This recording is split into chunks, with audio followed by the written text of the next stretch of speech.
بڑی توجہ فرمائیں۔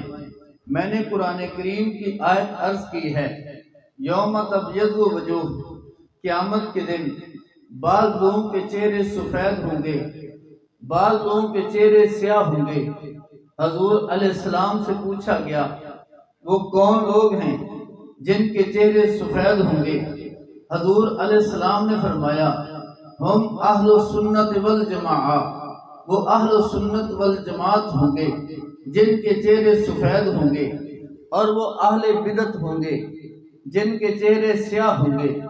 اس لیے ہمارا نام اہل سنت والجماعت ہے، کیونکہ ہم حضور کی سنت پر بھی چلتے ہیں، صحابہ کے عمل کو بھی اختیار کرتے ہیں۔ یہ عنوان میرے اور آپ کے نبی حضرت محمد صلی اللہ علیہ وسلم نے دیا۔ یہ عنوان ہے مصطفیٰ کی ساری زندگی قرآن و سنت۔ اس عنوان کی تفسیر ہے جو میرے اور آپ کے نبی صلی اللہ علیہ وسلم نے عنوان دیا۔ اس لیے ہم نے اپنا نام اہل سنت والجماعت رکھا، ہم نے نہیں رکھا، رسول اللہ صلی اللہ علیہ وسلم نے رکھا۔ ہم نے اسی نام پہ ہیں جو مصطفیٰ نے نام رکھا۔ توجہ کرنا، ایک بات عرض کرتا ہوں لیکن اگلی دفعہ سب سے درخواست ہے کہ جواب تلاش کر کے مجھے دینے کی کوشش کریں گے۔ میرے نبی نے اہل حق کا نام اہل سنت والجماعت کو رکھا ہے، لیکن میرے نبی نے اہل حق کا نام اہل حدیث غیر مقلد نہیں رکھا۔ جو تجھے مصطفیٰ کا رکھا ہوا نام پسند نہیں ہے، مصطفیٰ پہ آئی ہوئی وحی بھی پسند نہیں ہے، تجھے مصطفیٰ کی سنت بھی پسند نہیں ہے۔ نام حضور نے کیا رکھا جی؟ اہل سنت والجماعت، لیکن اسے نام پسند نہیں ہے تو مصطفیٰ کی زندگی بھی پسند نہیں ہے۔ توجہ کرنا، میں نے چند باتیں پچھلی دفعہ بھی عرض کی تھی، اب مجھے پھر وہی ملتا جلتا عنوان دیا کہ رفع دین کے عنوان پہ بات کی جائے۔ دو چار باتیں تمہیدی طور پہ عرض کر دوں۔ میرے دوستو، ہم اس بات کے قائل ہیں کہ نبی کریم صلی اللہ علیہ وسلم نے اپنی زندگی میں اعمال تبدیل ہوتے رہے ہیں، کئی عمل تبدیل کیے ہیں۔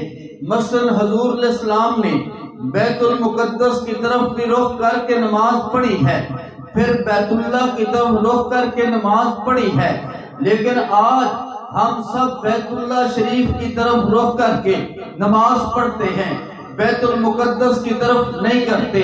حدیث موجود ہے، لیکن ہم ایک ہی بات کہتے ہیں، جس کام کو اللہ کے نبی نے چھوڑ دیا ہے اس کام کو ہم نے چھوڑنا ہے۔ جس کو اللہ کے نبی کرتے رہے اس کو ہم اہل سنت والجماعت کرتے رہیں گے۔ مصطفیٰ نے سجدے کا رفع دین چھوڑا، رافضی نے نہیں چھوڑا۔ مصطفیٰ نے رکوع کا رفع دین چھوڑا، اس نے نہ چھوڑا۔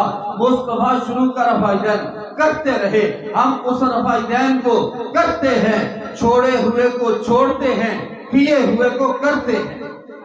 توجہ کریں، چھوڑے ہوئے کو ہم چھوڑتے ہیں اور کیے ہوئے کو کرتے ہیں۔ توجہ کرنا، صرف بات نہیں ہے، اس دعوے پہ دلائل ہیں۔ توجہ کریں، امام نسائی نے باب قائم کیا سجدے میں رفع دین کرنے کا، 165 صفحہ نسائی جلد اول پر۔